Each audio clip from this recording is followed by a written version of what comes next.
La FESP a pour mission de défendre les intérêts des entreprises de services à la personne, quel que soit leur métier. Et vous savez qu'il y a 21 métiers dans les services à la personne. Et la FESP, effectivement, va aider les entrepreneurs, les chefs d'entreprise, les dirigeants à développer leur activité, à s'installer durablement sur leur métier, éventuellement à trouver les vecteurs de croissance.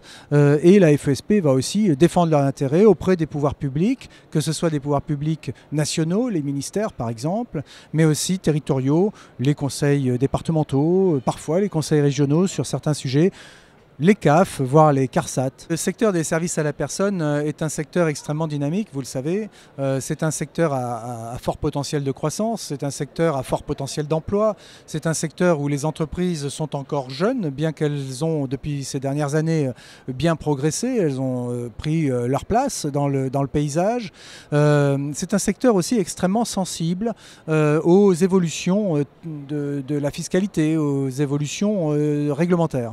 Et donc notre vision, en fait, est une vision à la fois très optimiste, mais aussi extrêmement vigilante, puisque nous avons à la Fédération l'habitude de dire, écoutez surtout, au pouvoir public, écoutez surtout, stabiliser enfin notre cadre fiscal et réglementaire afin que nous puissions nous développer sereinement.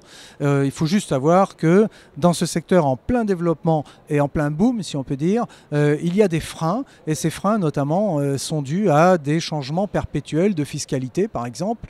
En 2013, certains de nos métiers ont connu jusqu'à 5 modifications fiscales sur l'année. C'est absolument délétère et nous devons lutter contre cela. Les projections pour 2016 sur ce secteur sont évidemment tout à fait enthousiasmantes. Ça ne veut pas dire que c'est gagné pour autant. En fait, on regarde les chiffres de France Stratégie, qui est le service prospectif du Premier ministre, qui nous dit en juin dernier, en juin 2015, qui nous indique que dans le secteur des services à la personne, il va y avoir d'ici 2022 1,2 million d'emplois créés, avec 700 000 remplacements de départ à la retraite, mais aussi un solde net positif de 700 000 créations d'emplois.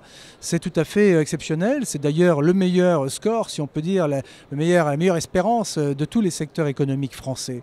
Pour autant, nous disons que ce potentiel d'activité et d'emploi ne sera réalisé que dès lors sera sanctuarisé notre cadre fiscal et notre cadre réglementaire. C'est ce que nous demandons au pouvoir public. Ce secteur nécessite la maîtrise de la professionnalisation, ça nécessite la maîtrise de la qualité du service. Notre fédération se pose évidemment en acteur majeur sur ces enjeux de professionnalisation et de qualification. Nous avons un fort potentiel d'emploi. Ces emplois-là doivent pouvoir trouver leur place dans un service de qualité.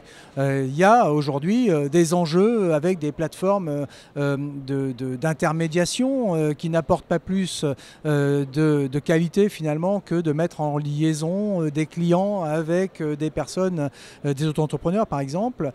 C'est un modèle qui mérite réflexion, mais c'est un modèle aussi qui ne doit pas venir casser tout le travail qui a été fait en termes de qualité et de développement de la professionnalisation sur notre secteur. Le conseil que l'on peut donner à des porteurs de projets, finalement, à des personnes qui voudraient se lancer dans ce secteur, c'est un conseil d'abord d'être opiniâtre. Il faut être opiniâtre, il faut être déterminé, il faut savoir ce qu'on veut. Et le deuxième conseil, s'il peut y en avoir un, c'est surtout de viser la qualité et d'aller au fond en fait de ce qui fait l'aspect très qualitatif de ce métier, c'est-à-dire le sens de la relation humaine, c'est-à-dire le souhait d'apporter des services les mieux possibles auprès des personnes que l'on aide, finalement, quel que soit d'ailleurs l'âge ou la catégorie de public concerné. Il y a beaucoup à donner dans ces métiers-là, ce sont des métiers généreux envers les autres.